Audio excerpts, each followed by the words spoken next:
Esta é a última aula do nosso curso de lógica. E se você chegou até aqui, você está de parabéns. De parabéns pela sua perseverança, pela sua força de vontade e ter, digamos, aceito o desafio de aprender um pouco de lógica. Esse curso não foi apenas uma palavra, foi uma sequência longa de aulas e não é fácil. Você está de parabéns. Para terminar o nosso curso, na nossa última aula, vamos falar de alguns resultados importantes e interessantes. E é claro, nessa última aula vamos falar, eu diria, do ídolo de todos os lógicos, do nosso ícone, daquele que provou dois teoremas, pelo menos, que são fundamentais, não só na lógica e na matemática, mas também na filosofia e com aplicações múltiplas. Dois teoremas que nos fazem pensar. Estou falando sobre os teoremas de Gödel, Kurt Gödel. Mas antes de falar desses teoremas,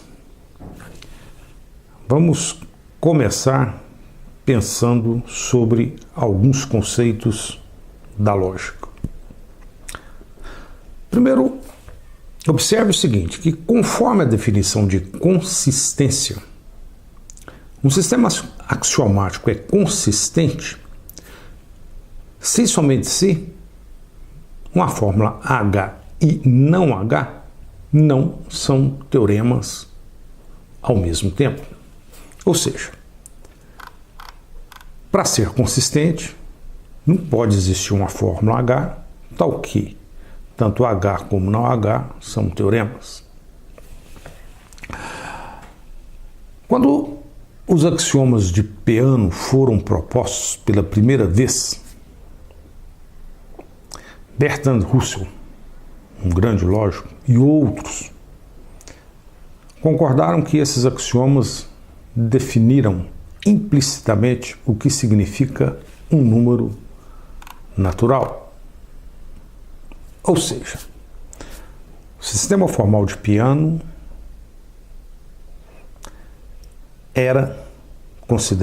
foi considerado um bom sistema para caracterizar de forma clara a aritmética básica. Mas o interessante é que as coisas sempre não são tão simples assim. Outro matemático, Poincaré, foi mais cauteloso e disse o seguinte, que os números naturais só poderiam ser definidos caso as premissas das definições fossem consistentes. Isto é, se não existisse uma prova que começa, por exemplo, dos axiomas de PA e chega a uma contradição. Como, por exemplo, que 0 é igual a 1, uma coisa desse tipo. Em outras palavras, se for possível, por exemplo, num sistema provar uma contradição dessa, como 0 é igual a 1, então tais axiomas são inconsistentes e não definem nada. Em outras palavras ainda, segundo Poincaré, os números naturais somente estariam bem definidos se o sistema PA fosse consistente. Ou seja, se não existisse fórmula H que fosse no sistema PA passível de prova, a fórmula H, como também a sua negação. Observe que estamos falando de coisas interessantes, coisas que aconteceram recentemente, há um século. Do ponto de vista da ciência, um século é um tempo bem breve. E Nessa história, em 1900, David Hilbert, um incrível matemático, propôs o problema de provar a consistência de PA usando métodos finitários. Bom, é claro que aqui nesse ponto, não se preocupe com o que é isso, métodos finitários. Estamos, eu diria, apenas batendo um papo, mas dá para seguir mais ou menos a ideia. Ou seja, Hilbert queria que fosse provado, propôs um problema, se provar, usando esses tais métodos finitários, a consistência de PA. E, por muito tempo, as pessoas imaginaram que isso fosse possível. Seria uma questão de tempo. Alguém provaria a consistência de PA a partir do próprio sistema. Mas a história não foi bem assim. Em 1932, Kurt Gödel, o nosso ídolo, digamos, provou seu segundo teorema da incompletude, o qual mostra que uma prova de consistência de PA não pode ser formalizada utilizando apenas a aritmética de PA. O que significa isso? Em outras palavras, não é possível provar a consistência de PA dentro do próprio PA. Olha que coisa interessante, cara. Devemos observar que há a prova da consistência de PA fora do próprio sistema, como foi proposta, por exemplo, por Gentzen, outro matemático. Mas o que significa tudo isso? Isso significa que, para provar a consistência de PA, devemos sair do sistema.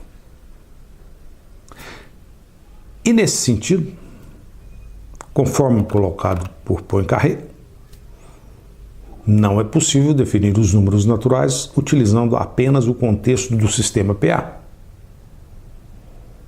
Olha, isso mostra, por exemplo, a importância do teorema da incompletude de Gödel.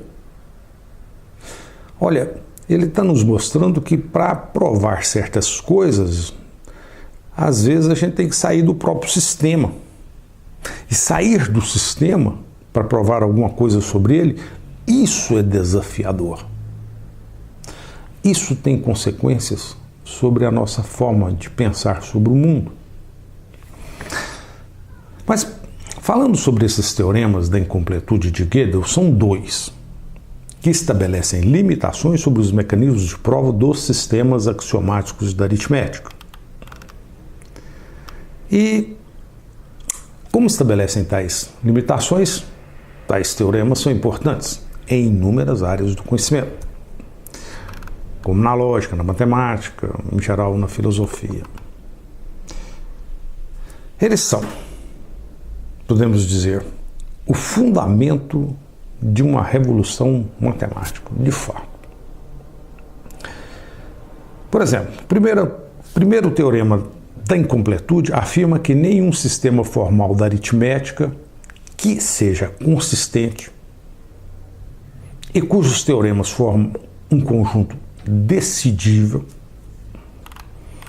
é capaz de provar todas as verdades sobre as relações dos números naturais.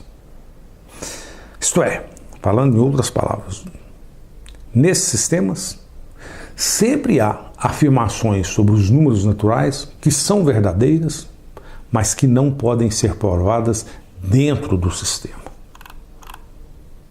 Puxa, vale a pena pensar sobre isso. Veja o primeiro teorema da incompletude de Gödel. Primeiro teorema de Gödel. Seja D um sistema formal adequado, recursivamente axiomatizável e com uma linguagem que inclui a linguagem da aritmética, como Q e PA, por exemplo. Então, o teorema está afirmando isso. Nessas condições, então, existe uma forma H em D que é verdadeira e tal que, se D é consistente, então não há prova de H e nem de não H. Conforme um esquema desse aqui, por exemplo, o primeiro teorema de Gödel está nos dizendo que existe um H verdadeira, mas que no sistema D não é possível provar H e nem provar não H. Mas, sistema formal adequado recursivamente axiomatizável com linguagem que inclui LA, temos Q e PA, por exemplo. Então, temos o corolário. E o corolário do primeiro teorema de Gödel nos diz o seguinte: os sistemas Q e PA são incompletos. Ou seja, existe uma fórmula H em Q ou PA que é verdadeira e tal que, se Q ou PA é consistente, então não há prova de H e nem de não H. Em outras palavras, o conceito de prova é mais fraco do que o de verdade, porque nesses sistemas há verdades para as quais não temos provas.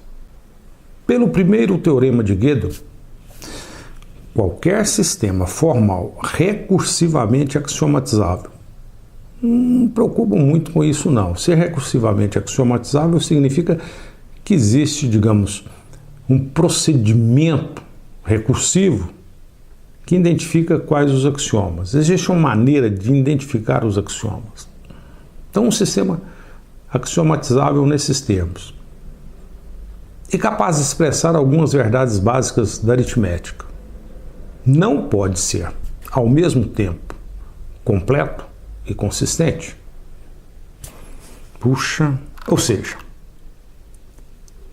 sempre ocorre um sistema formal, se for consistente, que contém, por exemplo, o sistema Q ou PA, proposições verdadeiras que, no sistema, não possuem provas delas e nem das suas negações. Presta atenção na magnitude desse resultado. Presta atenção. Na aritmética básica, em tudo que inclui a aritmética básica, há verdades que não podem ser provadas. E também suas negações igualmente não podem ser provadas. Esse teorema é incrível. Nessa última aula, evidentemente, estamos apenas citando o enunciado do teorema. Isso, eu diria, é um primeiro relance sobre esse teorema. Esse teorema, existem livros que são escritos apenas para analisar tais teoremas. Não é um tema fácil, claro. Veja agora o segundo teorema da incompletude de Gödel. Segundo o teorema de Gödel, seja D um sistema formal adequado, recursivamente axiomatizável e com uma linguagem que inclui LA, como Q e PA. Se D é consistente, então não é possível provar essa consistência no próprio sistema D. Isso é incrível. Para provar a consistência de D, caso ela exista, temos que sair do próprio sistema. Corolários. Como Q e PA são sistemas formais adequados e recursivamente axiomatizáveis e com uma linguagem que inclui LA, temos esses dois corolários. Se Q é consistente, então não é possível provar essa consistência no próprio sistema Q. Se PA é consistente, então não é possível provar essa consistência no próprio sistema PA.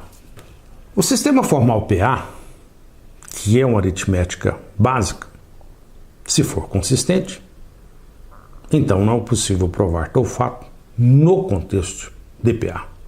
É isso que o segundo teorema da incompletude de Gödel está nos dizendo. Isto é, se PA é consistente, então, utilizando o aparato de prova de PA, não é possível provar sua consistência. Ainda em outras palavras, olhando para si próprio, numa autorreferência.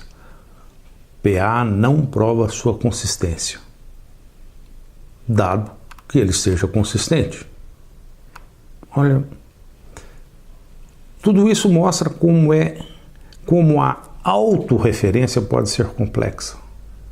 Olhar para si, se entender, isso é difícil, muito difícil. Num sisteminha como o PA, por exemplo, o sistema não consegue olhar para si e provar sua consistência. Para provar tal consistência, nesse caso de PA, por exemplo, foi necessário transcender o sistema. E quando olhamos para nós, olha, parece que pensando sobre os mesmos paradigmas, certamente há inúmeras coisas que, em atos de autorreferência, não conseguimos e nunca conseguiremos provar a nosso respeito. Há verdades a nosso respeito que nunca as perceberemos e nunca as provaremos, porque certamente somos incompletos também. A nossa razão não é suficiente para caminhar tão longe. Terminamos essa aula enunciando o Teorema de Tarski, um teorema que fala sobre a verdade. Olha que incrível! Apresentamos nessa folha o Teorema de Tarski. Mas, para falar sobre o Teorema de Tarski, vamos inicialmente definir o que é um sistema formal bom. Um sistema formal é denominado bom se é consistente, recursivamente axiomatizável e é uma extensão de quê? Da aritmética básica. E o Teorema de Tarski nos diz o seguinte: se D é um bom sistema, nesses termos, então não é possível definir a propriedade verdade no próprio sistema. Não é possível definir a propriedade verdade no sistema, se ele for um bom sistema formal. Portanto, cuidado com a verdade. Mas afinal, o que é essa propriedade verdade? Em linhas gerais, poderíamos dizer o seguinte: é uma propriedade que, se aplicada às fórmulas verdadeiras da linguagem da aritmética, tem como resultado a verdade. Outro resultado espetacular: Teorema de Tarski. Ele nos diz que, em um bom sistema formal, estamos falando de um sistema formal bom.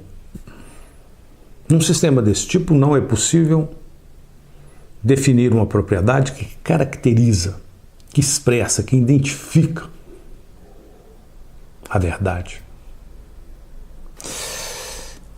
Isso nos mostra algumas coisas.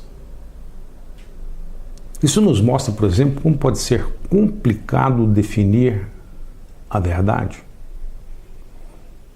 Então, da próxima vez que você falar sobre coisas que pensa serem verdadeiras, tenha cuidado. Pois pode não ser tão simples definir no nosso próprio sistema o conceito de verdade. Olha, que coisa, porque na vida, no dia a dia, estou sempre procurando pela verdade. Algo que acabamos de ver que, no contexto da aritmética, não é possível de ser definido.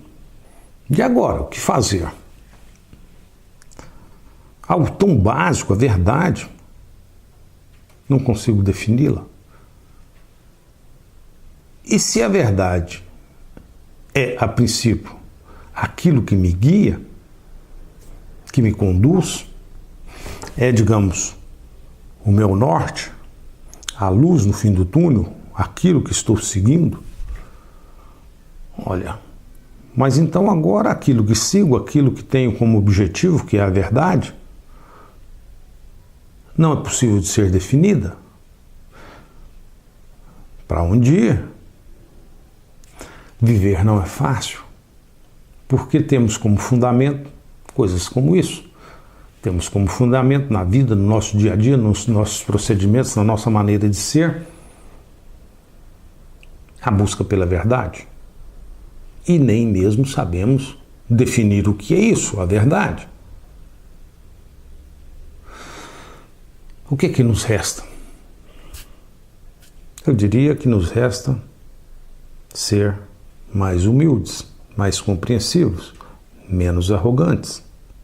Cuidado, não sabemos nem aquilo que é muito básico. E muitas vezes imaginamos muitos sabedores. Terminamos o curso. É claro que você está convidado a continuar estudando lógica. Lógica é fascinante. Claro que é fascinante. Pensar sobre tudo isso, pelo menos identificar onde estão os problemas, as dificuldades, ir aos limites do nosso raciocínio, entender até onde ele pode ir e perceber que além desse raciocínio que temos, dessa capacidade que temos, há muito mais. Há muito mais coisa que transcende essa nossa capacidade e que não conseguimos atingir. E a lógica nos mostra claramente que as ferramentas que temos, o nosso raciocínio, é muito pouco diante do universo, diante tudo que nos é apresentado.